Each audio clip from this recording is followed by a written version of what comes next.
Hola, buenas tardes. Bienvenidos al programa Enfoque con FY. Los saluda Malena Mejía, gerente de consultoría de la firma. El día de hoy tenemos como invitado a nuestro gerente de talento humano, Juan Arroyo. ¿Cómo estás, Juan? Hola Malena, gusto saludarte. Como te había comentado, te habíamos convocado al programa el día de hoy porque queríamos tratar el tema sobre evaluación y categorización de los puestos de trabajo. Este tema resulta muy importante hoy en día para las empresas debido a la tendencia internacional y nacional que hay de resguardar mucho la discriminación, la no discriminación, ¿no?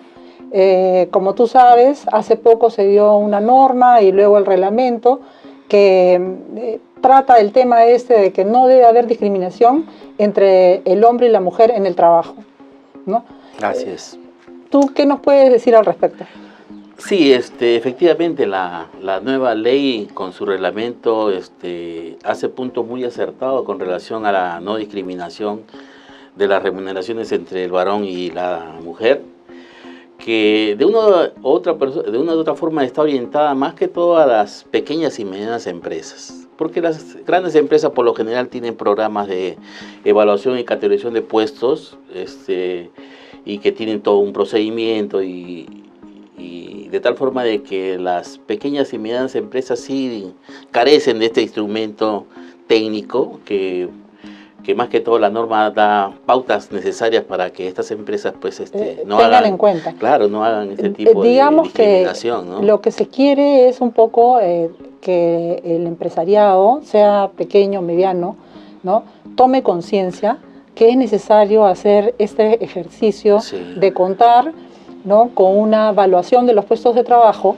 Así es. Para poder, de alguna manera, vacunarse contra la discriminación. Sí, sí. Y habla de compatibilidad laboral, habla de cuadro de categorías, habla de la no discriminación y políticas salariales, habla de las consistencias internas de los sueldos, que son parte del proceso técnico de un programa de evaluación y categorización de puestos, ¿no? Que es interesante. Por eso yo creo que sería importante que ayudes un poco a delimitar el concepto de en qué consiste una evaluación de puestos de trabajo y a su vez tratar de deslindarlo del tema de lo que vendría a ser la evaluación de desempeño de un trabajador. El proceso de evaluación y categorización de puestos tiende a establecer el valor relativo del puesto. ¿Eso qué quiere decir? ¿Cuánto vale un puesto de trabajo dentro de la organización? Ese es el objetivo principal. Y para eso hay diferentes técnicas de evaluación, ¿no? Desde la jerarquización, del análisis de los puestos, desde la calificación de los propios puestos o, en todo caso, el método de puntuaciones, que es un método que la gran mayoría de las empresas lo utilizan, ¿no? O sea, determinando puntos en cada uno de los puestos, y categorías y sus bandas salariales, ¿no?, pero entonces, digamos que la evaluación de los puestos lo que nos va a permitir es conocer el valor relativo del puesto. Así es. Pero a su vez nos podría ayudar también a evaluar externamente cuánto es lo que podría estar pagando una empresa de la competencia para ese mismo puesto. ¿Serviría también para lo mismo? Claro, el estudio también te sirve primero para ver la consistencia interna de los sueldos, de que no haya mayor diferenciación entre puestos de similitud categoría, ¿no? O sea, el puesto que tenga consistencia interna por un lado. Y por otro lado también es pues la comparación, el benchmarking con las empresas del mercado, ¿no? ¿Y en qué se diferencia todo esto de la evaluación del puesto de trabajo? No, la valoración en realidad es lo mismo. Del desempeño. Del desempeño. Sí, el desempeño es la parte complementaria, ¿no? La que permite ver, definir sueldos complementarios a la base que tenemos en la valoración, ¿no? Más que todo para ver temas de rendimiento adicional, por temas de ventas, temas de... complementarios, en general. Exacto, sí. Bueno, entonces una vez delimitado esto, lo que tendríamos que, digamos, pensar sería en cuál es la manera más apropiada para que un empresario pueda definir, ¿no?, de qué manera va a ser la evaluación de sus puestos de trabajo. Claro, claro. Es que en realidad para evaluar los puestos, primero tenemos que definir bien el puesto de trabajo, hacer un análisis minucioso de lo que representa el puesto, ¿no? De definir sus funciones principales, su misión del puesto, las características propias del puesto, las exigencias en el tema profesional, en la experiencia, etcétera, etcétera, ¿no? O sea, todo este pensamiento y toda esta verificación que se hace, siempre tiene un subyacente. Así es. Que vendría a ser la misión de la empresa. Exacto. Y la verdad que es la base primordial, ¿no?, de la valoración, porque si no tienes bien definido tu puesto de trabajo, tu valoración se va por otro lado. Entonces, una vez que ya tengas tus perfiles bien definidos, lo ideal es formar un comité de evaluación que te permita definir cuál va a ser la metodología a seguir. Y si hacemos el tema de los puntajes, que es muy interesante, el comité determinaría, pues, cuáles son el manual propiamente que va a definir, ¿no? O sea, y dentro del manual determinar los factores de la calificación, las ponderaciones de los factores, el peso, la calificación propia de cada uno de ellos, ¿no?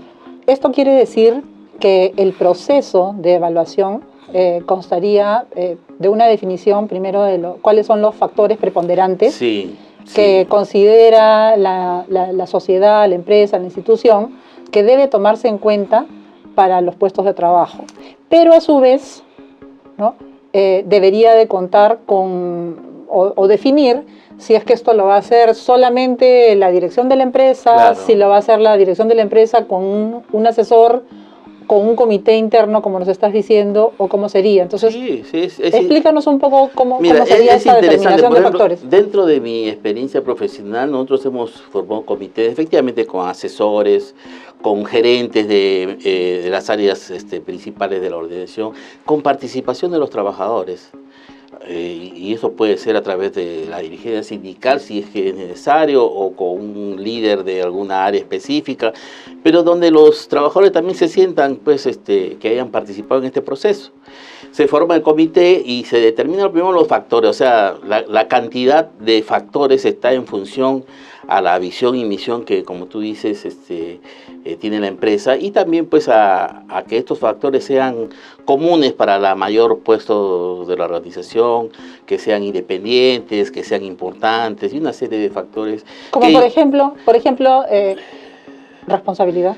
Claro, o sea, por decir, común en todo caso, por ejemplo, el factor de educación y experiencia es común para todos los puestos, porque todos los puestos requieren la formación profesional del trabajador. Sus habilidades. Sus habilidades. Después puede ser responsabilidad, puede ser habilidades, puede ser conocimientos, etcétera, etcétera. O sea, eso va a estar en función a lo que se determine, y que lo importante de esto es que una vez que ya está diseñado los factores que se van a evaluar, se determina una cantidad de puestos muestras que nos van a permitir validar estadísticamente esos factores si reúnen las condiciones necesarias para que formen parte de este manual, ¿no? Entonces, acá lo que tenemos es la determinación de los factores, ¿no? Y esos factores están en función al objetivo de la empresa, ¿no? Y a su vez, una vez que tienes los factores, tendrás que hacer alguna ponderación, porque... Sí. ¿no? Pero antes de determinar los factores, ¿cuáles son las características de estos factores? Primero, los factores tienen que ser importantes.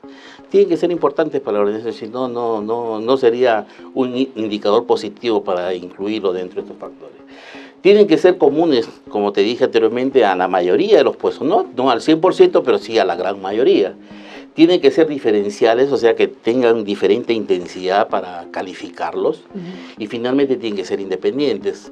Este tema de independencia, ¿qué significa? De que yo no puedo, con dos factores, evaluar a un puesto de trabajo que tengan la misma calificación. ¿Eso qué me va a significar? De que con dos factores voy a calificar lo mismo.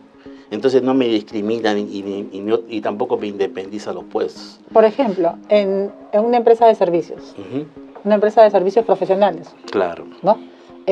¿Cuáles son los factores que normalmente, de servicios profesionales como el nuestro quizás? Claro, ¿no? claro. ¿Cuáles son factores que recomendarías tú que sean tomados en cuenta para para la evaluación de puestos? Claro, por ejemplo, como ya le dije, la educación y la experiencia son la base. Esos dos factores son indispensables en todos los puestos. Okay. Otro tema, por decir, importante sería, por decir, la responsabilidad en la elaboración de informes, por ejemplo. Nosotros somos una empresa de consultoría y tenemos responsabilidades por elaborar informes, que es un factor muy importante para nosotros. Otro factor puede ser... ¿El esfuerzo mental? No, claro, que forma parte del capital intelectual. Eso es un factor que también es importante. Y también ahí no hay que dejar de lado las competencias, ¿no? Que las competencias también nos sirven para evaluar el puesto. ¿Qué competencia se requiere para un puesto de trabajo? Que también es importante para la evaluación del puesto. Los atributos como persona. Atributos, los comportamientos, ¿no? Las habilidades, ¿no? ¿El liderazgo estaría...? El liderazgo más está orientado para el desempeño, ¿no? Porque el liderazgo no es común para todos los puestos. Okay. Yo para desempeñar un puesto por ejemplo, de limpieza no necesito ser líder, ¿no? O para hacer una parte administrativa tampoco. Pero el trato, la capacidad de trato, claro, por ejemplo. Eso sí, por ejemplo, el comportamiento, la actitud, la responsabilidad, la puntualidad. Claro, el ser proactivo o no. Claro, claro. Y también si es que maneja, por ejemplo, si es una empresa, es un banco, por ejemplo, es la responsabilidad por manejo de dinero, ¿no? En fin, eso va a estar en función, así como tú dices, en función a la misión y visión de la empresa y a las actividades que realiza, ¿no? Entonces, una vez que tienes definidos los factores, ¿ahí sí los ponderas? Tenemos que ponderarlos, o sea, los factores tienen un peso significativo uno más que otro. Y lo gradúas también, claro, porque exacto. Dependiendo del puesto me imagino que mayor grado de requerimiento en cuanto a ese factor, ¿no? Sí, o sea, la ponderación que significa, si yo tengo o identifico 6 o 7 factores, esa ponderación me dice que el factor 1 pesa como 3 o 4, el 2 pesará 2 y así sucesivamente, ¿no? Hasta tener el total de la cantidad ponderada y después le asignan los puntajes. Esos puntajes por cada grado que identifiques como tal, ¿no? Ahora, por supuesto que no todos los grados tienen la misma intensidad, ¿no? Hay factores que tienen intensidades hasta 5 o 6 niveles de intensidad, otros habrán 4 o 5, dependiendo del factor que se califica, ¿no? ¿Y tienes una forma de medir los resultados digamos, de esta categorización en beneficio de la empresa? O sea, ¿qué herramientas existen como para poder medir esos resultados? Claro, o sea, más que resultados, primero yo tengo que ver si los factores que estamos incluyendo en el programa son valederos para llevarlos a cabo. Y para esto tengo yo la validación estadística. A través de la correlación lineal y desviación estándar, puedo determinar las características propias del factor. Por ejemplo, yo te digo una correlación lineal entre factores. Sí. O sea, por ejemplo, yo califico 2 factores y si mi correlación lineal es alta, ¿qué significa estadísticamente? De que esos factores no son independientes. Esos factores esos factores yo los voy a calificar y siempre me va a arrojar el mismo puntaje. Entonces, uno de ellos tengo que sacar. ¿Por qué? Porque no me sirve. ¿Correcto? En tu experiencia, por ejemplo, en la empresa, ¿qué has encontrado? ¿Te has visto con ese? Claro, sí. ¿Con qué factores? Por ejemplo, nosotros hemos visto, en un momento determinamos hasta 15 factores de evaluación. Y a través de estas validaciones estadísticas nos quedamos con 6, 7 factores, que era suficiente para calificar a todos los puestos. De alguna manera, estos 6 factores estaban comprendiendo quizás los otros factores. Así es, exacto. ¿No? Y por ejemplo, a través de la desviación estándar también yo puedo establecer de que los puestos muestros que yo he calificado se encuentran pues con una desviación. Si la desviación estándar es baja, significa de que esa desviación está acorde a lo que yo estoy pensando. Pero si es alta, ¿qué significa? De que todos se van a la tendencia hacia arriba, no me interesa. Claro. Mientras la dispersión sea mayor, es mucho mejor. Es mucho mejor. Así es. Para poder tener éxito con esta técnica, mencionaste de que era muy importante conocer a fondo el puesto de trabajo. Así es, sí. ¿No? Y esto implica conocer las funciones, las actividades que se va a realizar en cada puesto de trabajo y tenerlas definidas. ¿no? ¿Nos puedes comentar un poco con relación a esto de cómo podríamos ayudar a la pequeña y mediana empresa que lo más probable es que le encuentren cierta dificultad, ¿no? Sí. Por la cantidad de personal? ¿Qué mensaje les podemos dar a ellos? Más que personal, por la cantidad de puestos, porque lo que vamos a calificar es el puesto. Okay. Entonces, si nosotros tenemos personal especializado, porque en realidad para hacer el análisis ocupacional y ver los perfiles de los puestos se requiere personal especializado que conozca temas de gestión de personas y conozca la parte de los puestos de trabajo de la organización. Es importante que estas personas pues se aboquen a tiempo completo, por decir, porque es un proceso un poco largo, porque es bien meticuloso y tienes que hacer todos los procesos de ver las exigencias en lo que es la formación profesional, en este caso los estudios y la experiencia del puesto de trabajo que se requiere, las funciones principales, la misión del puesto, las características propias del puesto. O sea, el puesto tiene características propias, por ejemplo, riesgos, manejo de dinero, responsabilidad por informes, etcétera, etcétera, ¿no? Tiene con quién te relacionas, ¿no? Tanto internamente como fuera de la empresa, etcétera, etcétera. Entonces, eso es un trabajo meticuloso y bien detallado que nos permite, pues, hacer y terminar un perfil que sea, pues, prácticamente la materia prima del proceso. El perfil de puesto es la materia prima del proceso. Sin eso estamos quedando un poco restringidos al proceso. Ahora, permíteme, Malena, por ejemplo, en las exigencias yo siempre pongo este ejemplo de lo que es la experiencia y la educación. Muchos colegas o muchas empresas, ellos dicen en su perfil del puesto, dicen una experiencia, por decir 10 años como contador, por ejemplo, claro, o que tenga una maestría o una especialidad. Entonces ponen de repente la experiencia óptima, pero en la calificación de los puestos no es necesario poner la calificación óptima, sino la exigencia mínima que requiere el puesto. O sea, el estándar que solicitan muchas veces está por encima. Está por encima, exacto. Sí. Y ahí pecan mucho las empresas que... Esta cuestión cultural. Claro, entonces ellos dicen, no, yo prefiero una persona con experiencia, pero le decimos un momentito, nosotros no estamos calificando a la persona, estamos calificando el puesto y para nosotros la exigencia mínima del puesto está en función a tanto tiempo, ¿no?